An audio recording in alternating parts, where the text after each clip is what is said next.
Good afternoon, everybody. Welcome to today's webinar on the NECAFS Clearinghouse. We're really excited to have so many people joining us, and we're really pleased with where the project has gone in developing the Clearinghouse, and look forward to sharing some information with you about it and collecting some feedback from you, and hopefully generating some excitement and enough to get folks to log in, create accounts, and contribute resources.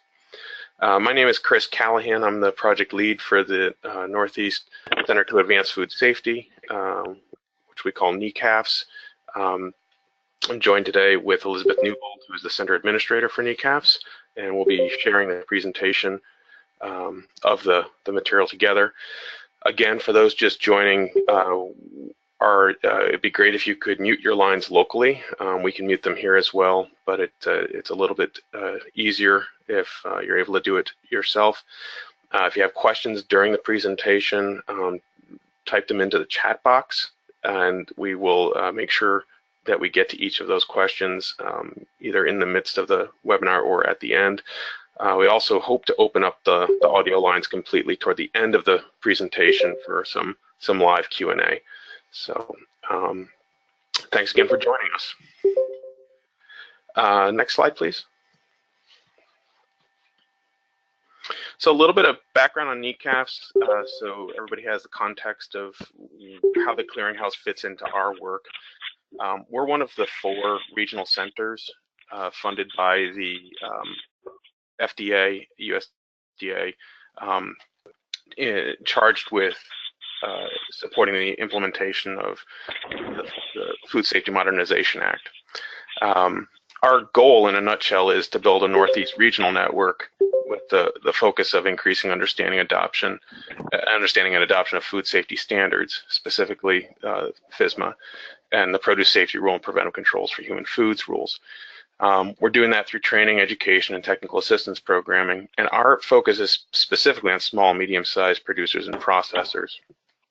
One of the things I wanted to make clear is both for NECAFS and also for the Clearinghouse, we do have our focus is not just the produce safety rule, it's also the preventive controls for human foods rule. So we'll have resources from both, relevant to both rules. Next slide, please. These are some of the objectives that NECAFS has as part of our project scope. I'm going to focus on the first one. Next slide, please. And if I could just for a second, we have someone calling in on the phone who's got a lot of background noise. Again, folks joining, if you could mute your lines locally, please. It'll help everybody else have a better experience. Thank you. So the key objective we're going to be talking about today is the objective related to building collaborative capacity and competency, and the focus of that objective is to leverage existing efforts throughout the region and also nationally, and trying to collectively build knowledge among not only practitioners, growers, and food processors, but also among trainers and regulators and service providers who serve that cohort. One of the things, next slide, please. One of the things that was developed early on in our project planning was a need for a central clearinghouse of resources. Next slide, please. And in the logic, this is our project logic model, which is what we use to organize our activities and where we're headed with the project. The pathway that involves the clearinghouse is, as mentioned, part of establishing the foundational structure.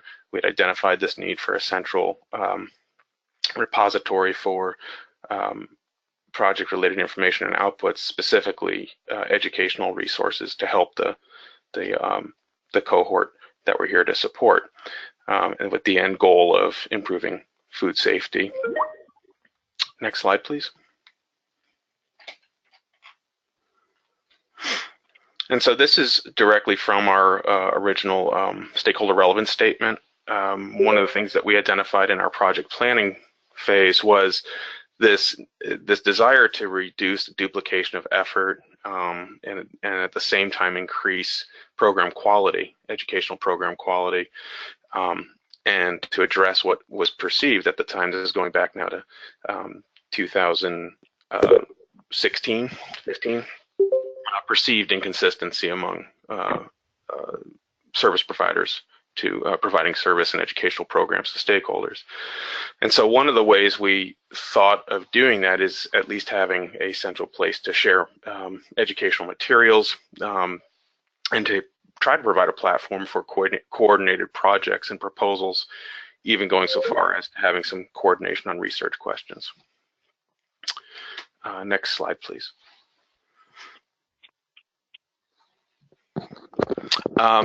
Again, just a quick reminder for folks just joining the call, we have a lot of people on. If you can mute your line locally, that would really help everybody else hear. We're getting some notes from people saying that they're having a hard time hearing me. So I've muted a couple people from my end. If you can take a moment and make sure that your line is muted, I'd appreciate it. You can use the chat box to get us questions. Thanks. So the clearinghouse goals, the intent was to collect and curate resources related to, again, the produce safety rule, but also the preventive controls for human food rule. The overarching design guidelines were to provide links, focused links to food safety people, projects, and publications, with the intent of helping everybody understand what resources exist. The other part of this is to promote and facilitate peer-to-peer collaboration and review of materials, with the end goal of increasing knowledge of what resources actually exist, and they might be training aids, add-on or supplemental materials for the national curricula that exist, but also stakeholder tools, things like record-keeping templates or videos demonstrating improved cleaning and sanitation practices, for example. The other idea is to better leverage work done in one place by using it in another. Several times during the rollout of FSMA, it's been noted that there's a lot of duplication of effort, and this is the clearinghouse is one tool aimed at trying to better coordinate that work by more easily knowing what resources have been developed by somebody else, so it doesn't get recreated.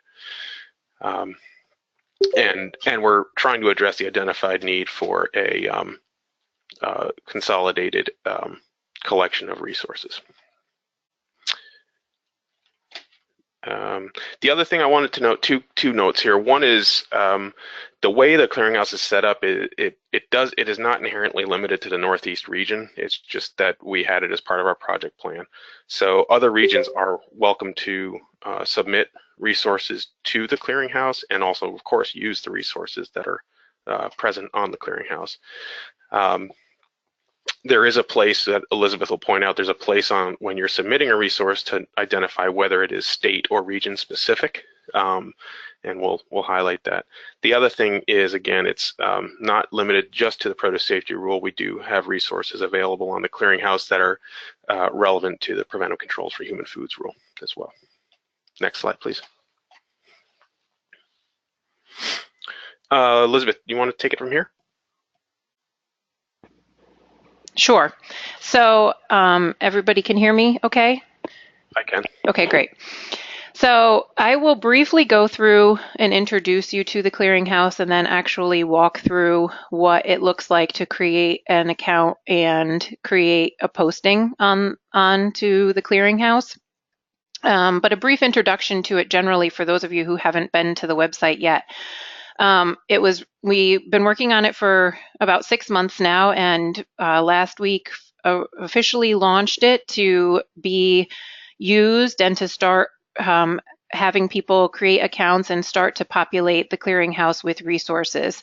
That being said, we are still in the feedback stage of things, and are revising it as we receive feedback from people about usability or information that they think might be important to include in terms of searching functions and that sort of a thing. So definitely, as you start to use it and feel comfortable with it and feel like there might be an area for improvement, please provide us with that feedback, because it certainly is still a living place that's evolving in time and responding to the needs of our audience. So please don't feel shy about making improvement recommendations. I think Chris mentioned that our target audience is educators and service providers. That being said, it's open to the public to search, and anybody who finds themselves there and finds a valuable resource, it's it's helpful for them as well. So the audience initially is educators and service providers. The other thing that we did is created a public calendar of events. And what this is meant to be is not just a place that would host a listing of upcoming PSA and FSPCA trainings. Those are obviously housed on their respective websites, but rather this is a calendar where people who might have other types of programming coming up that's relevant to food safety in some way, that they want to increase the exposure of that event. The calendar, and I'll walk through this, is open to posting for anybody, so you don't need an account to post.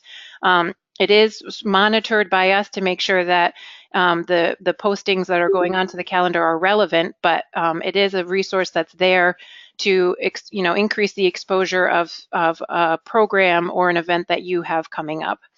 It's a collection of produce safety rule and preventive controls for human food related resources. And it's a Drupal content management platform. And we chose that particular content management platform because it's widely used and it's easy for folks. And from a future sustainability and maintainability aspect, we chose to use that platform as well. So this is just a quick overview of what I will do when I walk through the actual clearinghouse. I'll talk about what it looks like to be a public end user, what it looks like to search, and then if you decide to be a contributor to create an account and post resources, what it looks like for you and how those features are presented on both ends, depending on who the user is. Generally, a search within the clearinghouse, this is just a screenshot to give you a sense of that, but we'll go through that as well. Like I mentioned, anybody can search. You just go to the website and it's an open search function with some advanced type of keywords, types, topics, and states to narrow and help to pull resources from the clearinghouse. And you do not need an account to search. It's open to anybody. And I just wanted to stress that because we have had a few questions about whether or not you need an account to actually search, and you don't. It's open to anybody to search. And then submitting a resource, that's where we actually require an account that needs to be set up and approved by NECAFS before you can start submitting resources. And that's actually the level of oversight that we have in place for a couple of reasons. One, to avoid spam submissions so that it can't just be populated by people who are trolling around wanting to put resources up. And also to ensure that those people who have accounts and are posting resources, that they tell us their level of expertise and involvement within food safety so that we know that the source of the resource is coming from a place of credibility. And then when we walk through the creating a resource, I'll describe how when you actually put the information into the website, it's important to include relevant keywords in the title, summary, and description so that when folks are searching, it helps to pull the resource that you've put that they might be looking for. And so now I'll move over to the actual clearinghouse so that we can walk through what that might look like. So this is the website, and when you get there, you can see there's the banner across the top that we've created a few tabs that would help somebody first coming to the clearinghouse. So this is the landing page. We've got an about section that you can go to just get a little bit more information if you're looking for how to search or submit a resource, providing feedback and that sort of a thing. Here's the calendar that I mentioned that anybody can go to and create and add your own event by choosing that button up here. And you can see an example right now. There's a preventive controls for human food training going on in Amherst, Massachusetts. And this was posted, and you can open it up, and there's a course description there. You can add it to your calendar. You can click for more information. There's contact information listed here for the person providing the training. And so it's just another opportunity for exposure for trainings that you have coming up. And as I mentioned, it's not limited to, the curriculum, the national curriculum trainings, but rather it's open to any type of food safety related training or program that you have going on. So please feel free to use that. And as I mentioned, you do not need an account to do that. It's open to anybody. So the next tab is to add content, which if you click on this and you're not logged in, you can't actually do it. What this does here is if you're not logged in, it goes to the automatic calendar event where you would create an account for you'd create an event for the calendar. In order to add content to the clearinghouse, you need to physically be logged in. So let's go to the sign up button, and we'll just briefly go on what that looks like.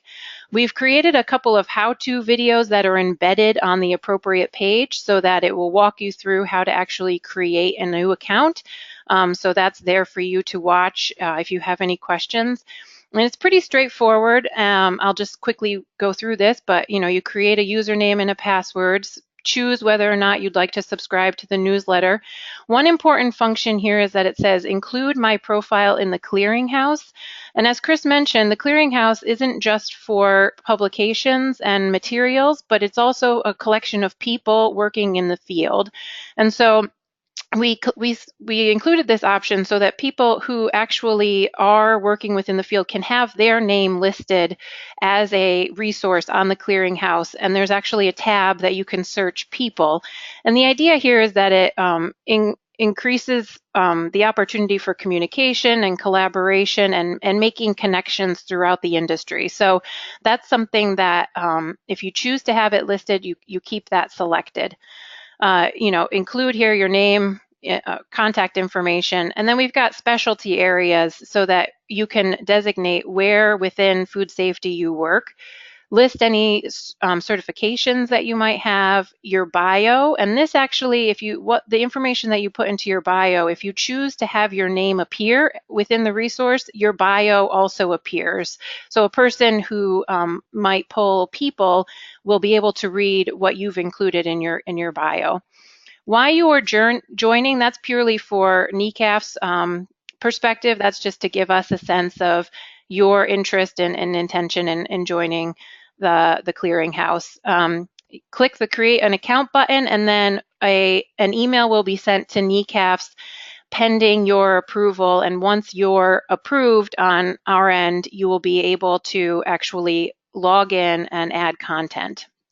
So I'll go ahead and log in now so that you guys can just see what it looks like to add an actual resource. So once I've logged in, this is what it would look like for you, and you'll see that this button at the top has changed to log out, so you know you're actually logged in.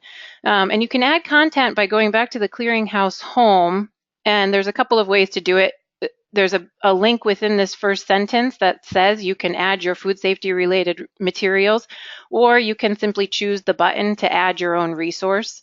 Either works. And like I mentioned, we have these how-to videos. And again, here's another one embedded that gives a bit more information about adding a resource and what the idea is behind some of these fields. So if you have any questions, you can reference this video and might help to answer some of those questions.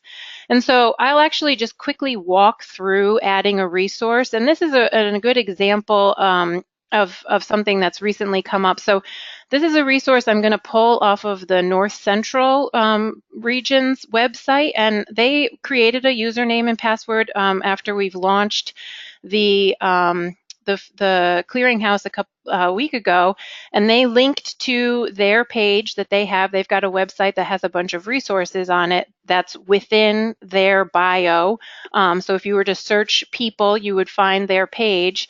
However, within that page, they have quite a number of resources that should be added to the clearinghouse. And so what I'm going to do is actually walk through the addition of one of those resources to the page, just to give folks a sense.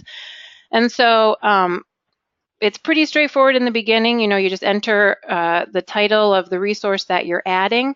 The two pieces here, the summary and the full description, are important for a couple of reasons. One, because when a person is conducting a search, what happens is that the search terms that they enter pull from every word that you have input into your summary, title, and description of your resource. And so it's important to be descriptive in these sections so that it includes words that a person who is searching might use when looking for a resource. And so what I'll do is the summary section is just meant, and we've got a bit of description here to help you as you post. The summary is really just meant to give a person a little bit of a flavor of what the resource is. So it's meant to be short and kept to 1 or 2 sentences. And then the full description section is actually more of where you would put a full description of what the resource has to offer, and will give the searcher more information about what the actual resource is. And I'm just copying and pasting from the website where the resource is housed. And this is just a description of everything. Now here, an author's name, you can leave this blank. And if you leave it blank, what happens is when you pull the description, when you pull the resource, it'll show the name of the person who contributed the resource. So if I were to leave this blank, it would say that Elizabeth Newbold posted the resource, or you can put the author's name. And as I mentioned, it's the North Central region who actually, this is from their website, and it's created by them. And so I could put their name, or if there's a specific author who did it, that would be where you would put that information. Then Chris mentioned the state. And so this is important to note. This is not the state that you live in, but rather whether the resource is state specific. So if the resource is only for the state of New York, for example, you would put New York. If it is nationally specific, then you would leave this blank. So, and we've got a bit of a description there for that.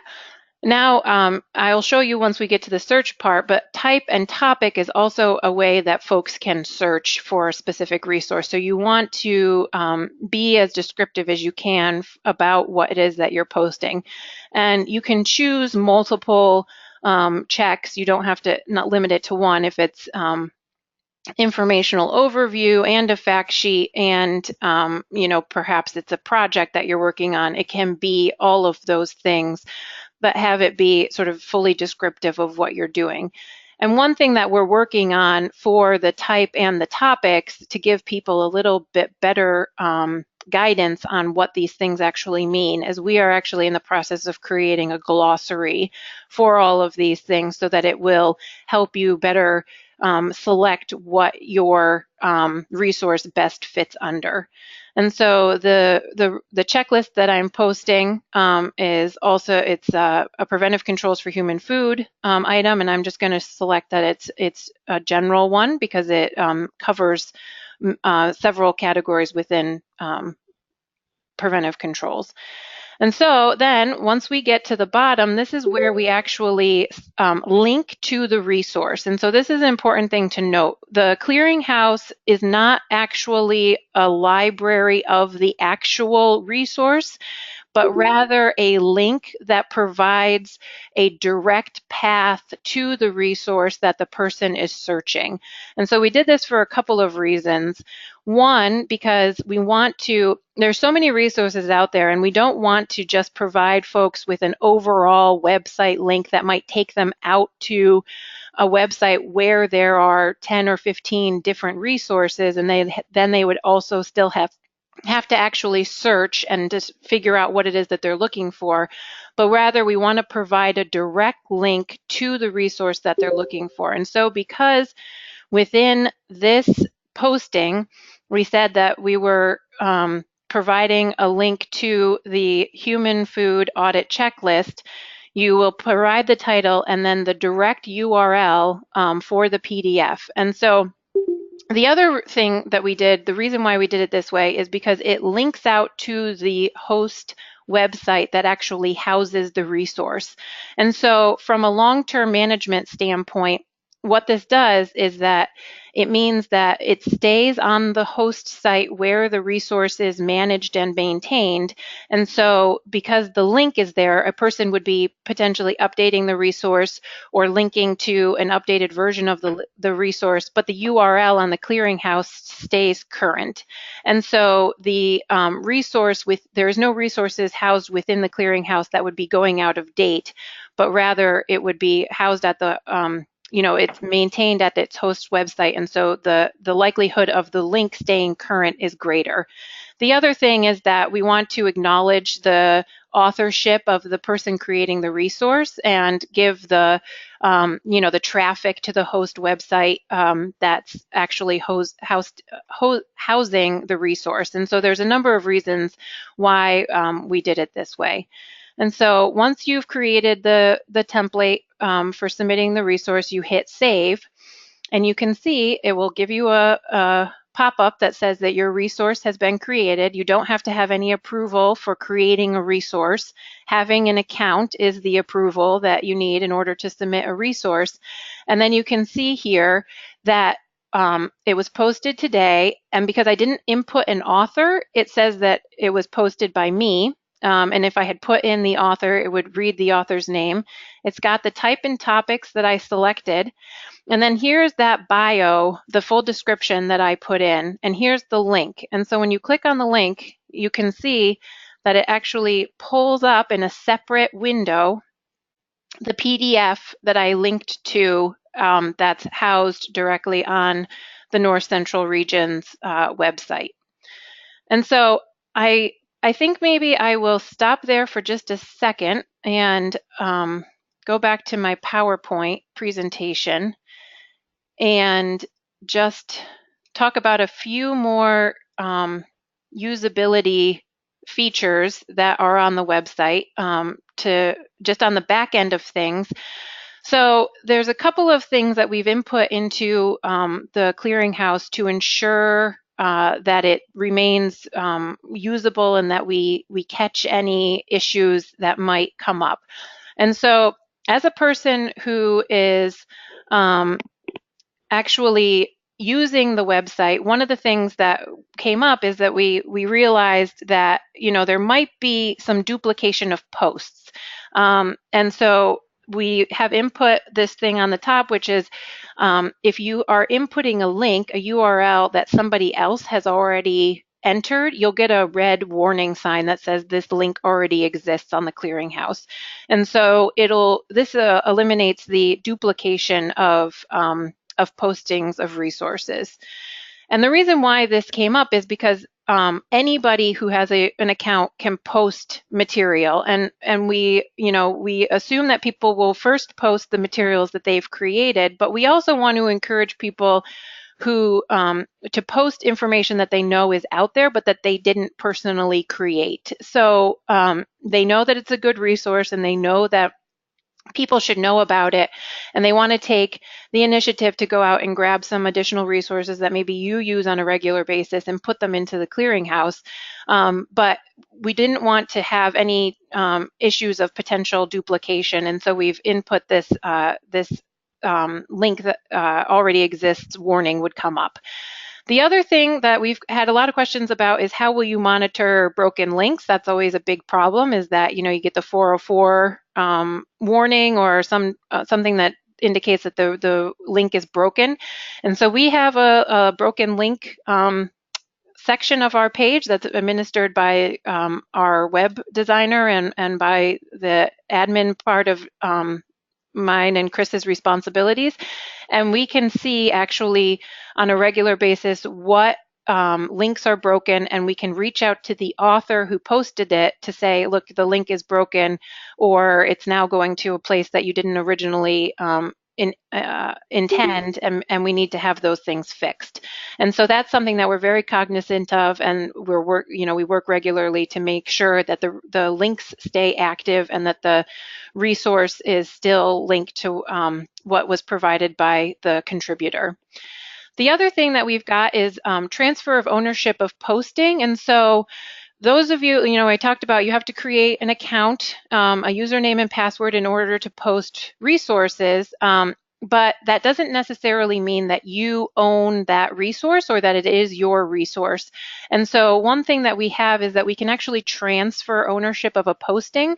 So for example, I just posted that check sheet from the North Central region, but I don't need to maintain ownership of it. I would actually transfer that ownership to the North Central region who has an account, and then if anything changes within that posting, they can then go in and edit that posting. This also comes up, there's retirements in the field, there's people who leave their position, and someone else comes in to fill that position who might want to then be responsible for those resources. So we can transfer ownership of anything that you've posted. The other thing is that, maybe you have a lot of information, but you don't have the time to post it, and you want a student or someone else to help you with the posts, and they would create a username and password, but then ultimately you want the ownership. And so that's another example.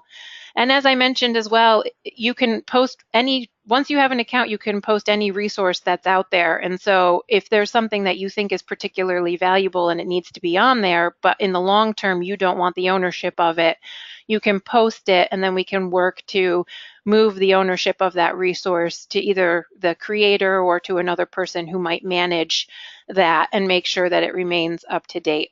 And so when you have the ownership of it, what you can do is you can edit your postings. And so you can go back in and actually change what you've input. You can change the description, you can remove it, you can add additional URLs. So for example, let's say they develop a web video that goes along with the fact sheet that I've posted, and you want to also link to that video, you could go back in and add another URL that takes you to the video that describes the use of the fact sheet, something like that. So having ownership of a resource is important over time if you actually want to manage and edit your posting.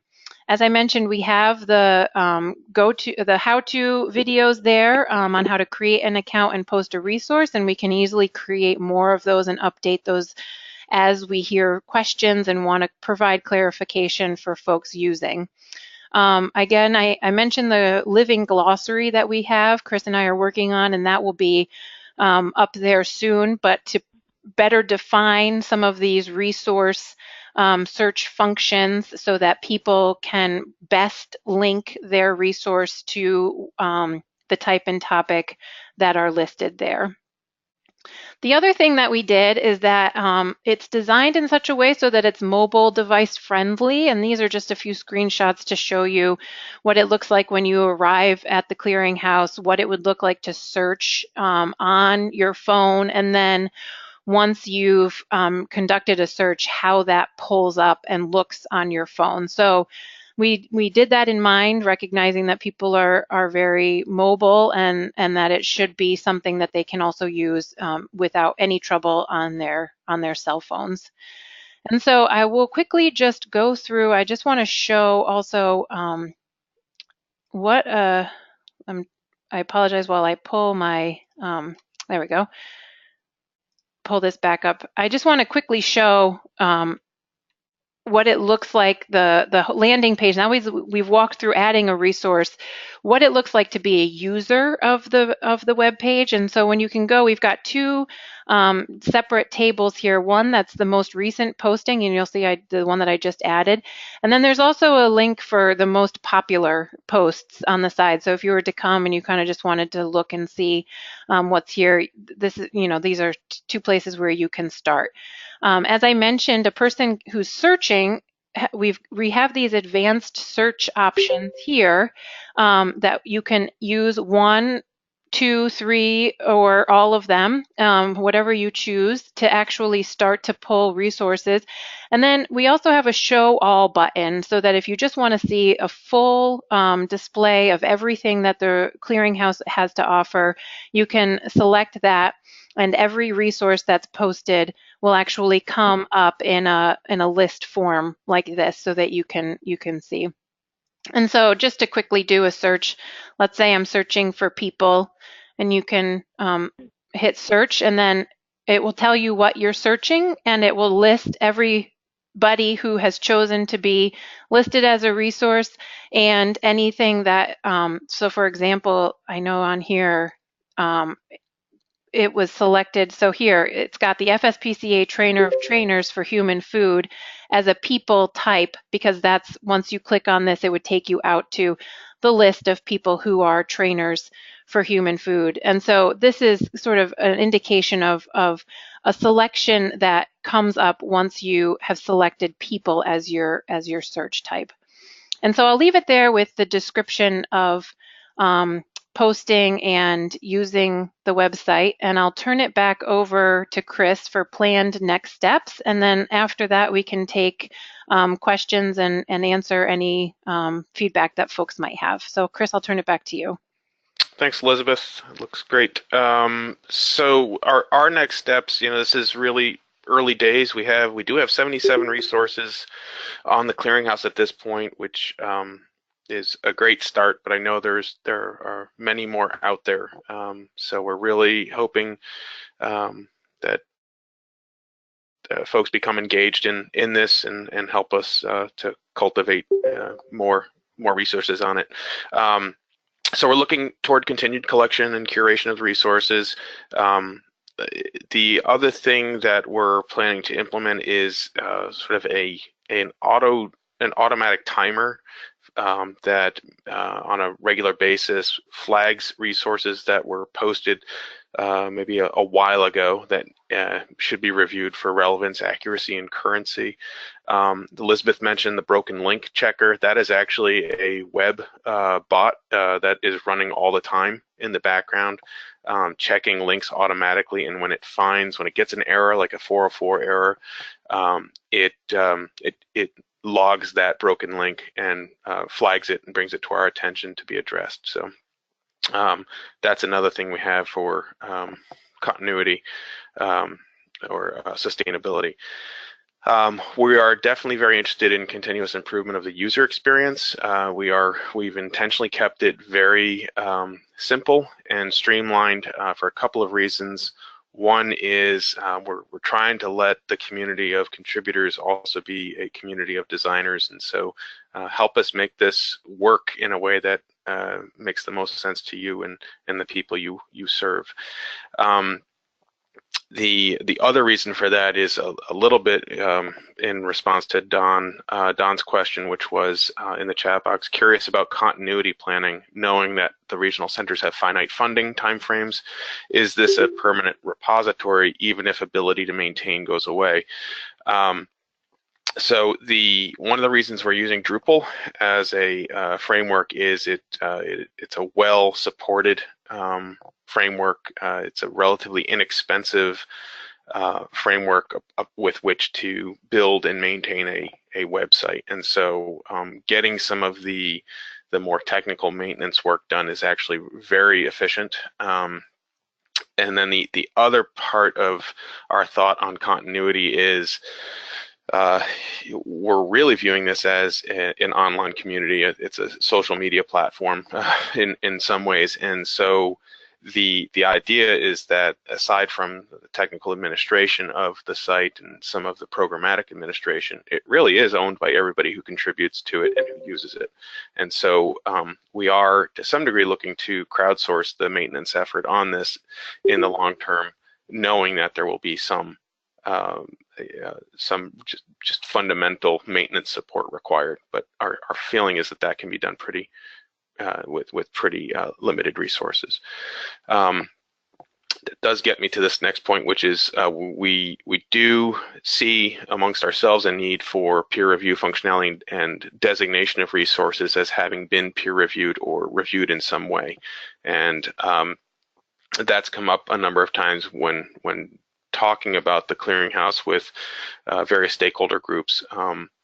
And it's still early days in terms of add-on materials and other resources, but we definitely plan to incorporate some sort of review functionality, both some live review functionality in the clearinghouse, but also a means of designating a resource that's been, for example, reviewed within your institution by peers or by users. So that's something to look forward to. That is also something we will need community support for. We will need volunteers to help us do that review, and that's part of the reason why those profiles, entering a complete profile would be really helpful to us. We're thinking ahead to a more refined way of capturing community ratings and analytics. We do have Google Analytics running on the site and capturing traffic analytics, but we're also thinking about the idea of essentially ranking resources based on number of downloads or actual reviews by users.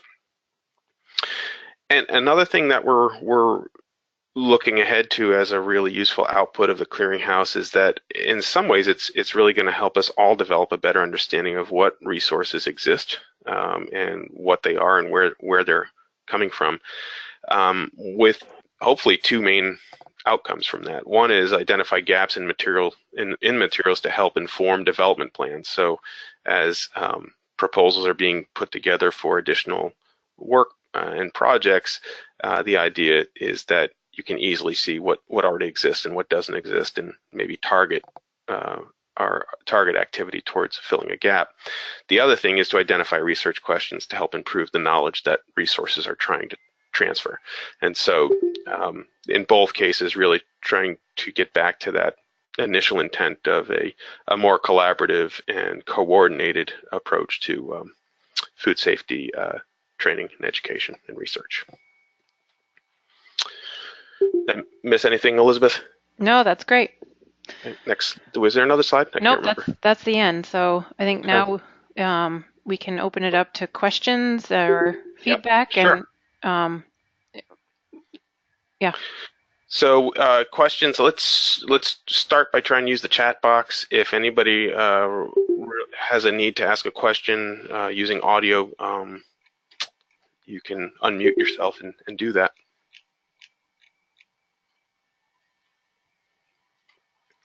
So everybody is now unmuted from the GoToMeeting side of things. So if you have a question, please jump in. Or a comment.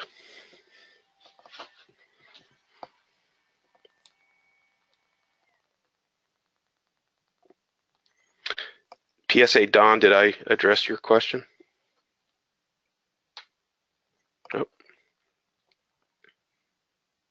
Hey Chris, this is Priscilla. I just have a quick question, and I'm sorry if I missed this in the beginning, but could you just tell us real quickly how you coordinate with the other centers and the NCC?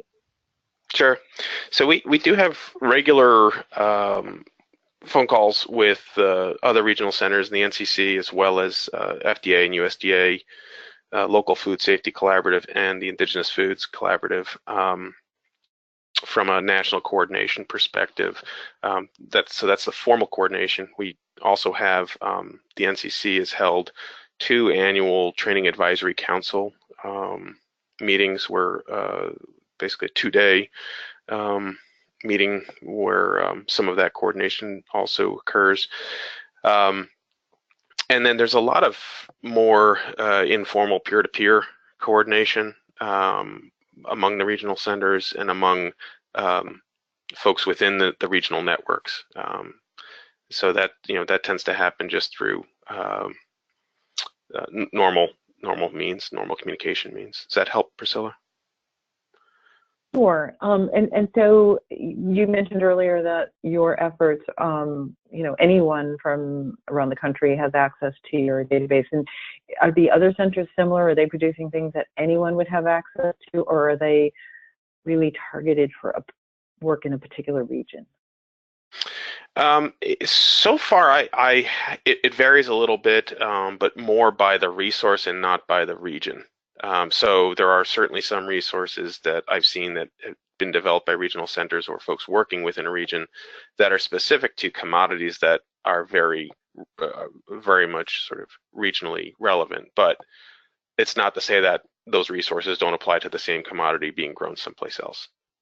And so I think there's two parts to an answer to that question. One is I don't know of anything that's not being provided publicly, not being made publicly available. And then the question really is one of relevance. And I think largely the resources being developed they're being developed based on a regional need, but not a specific. They're not just specific to the region. Got it. Thank you. Yep. Don asks, can you talk more about curation and, quote, weeding out or simple corrections? Interpretations of the rule can be risky and changing in a changing landscape.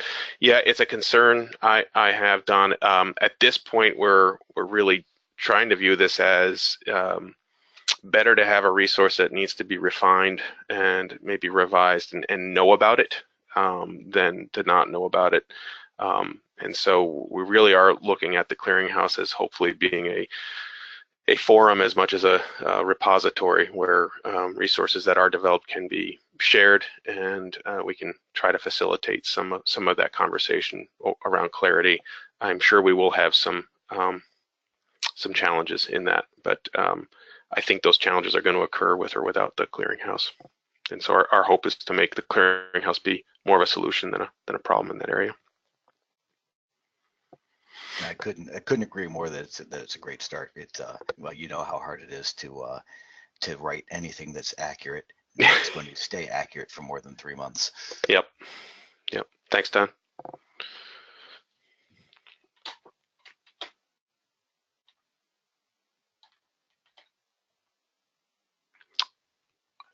Other questions, comments, feedback?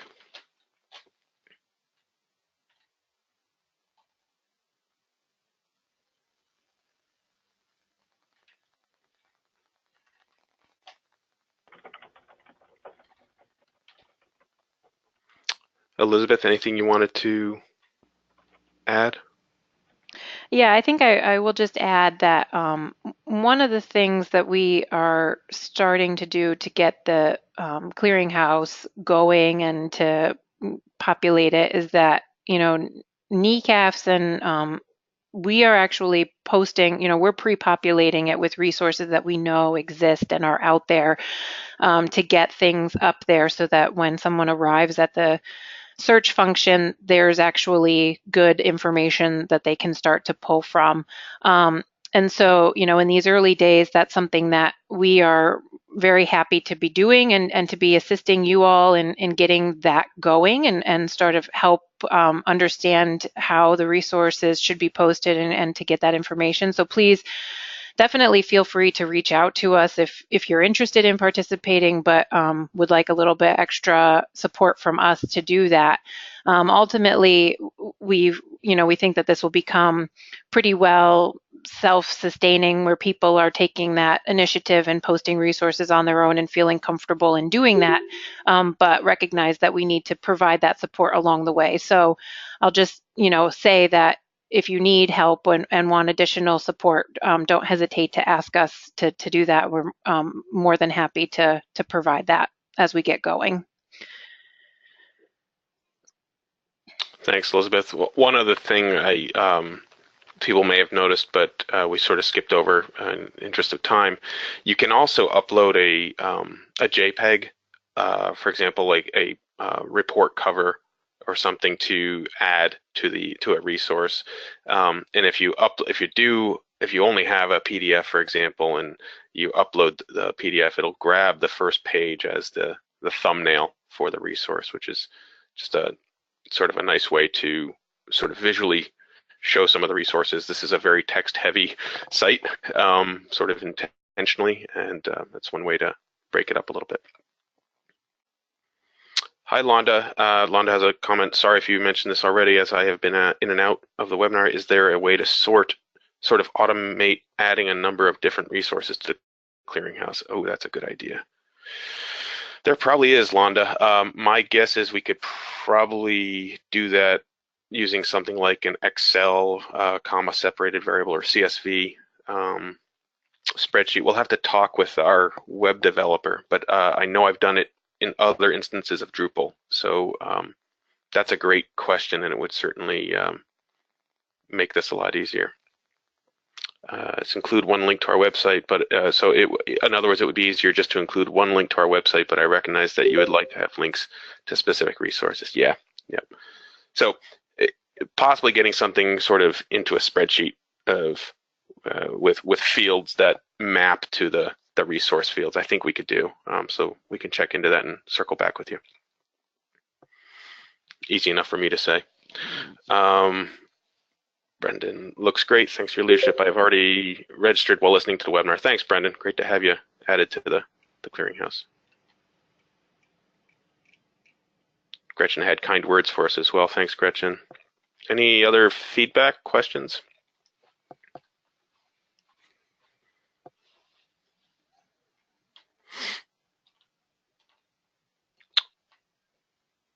Well, that's great. Elizabeth, parting words?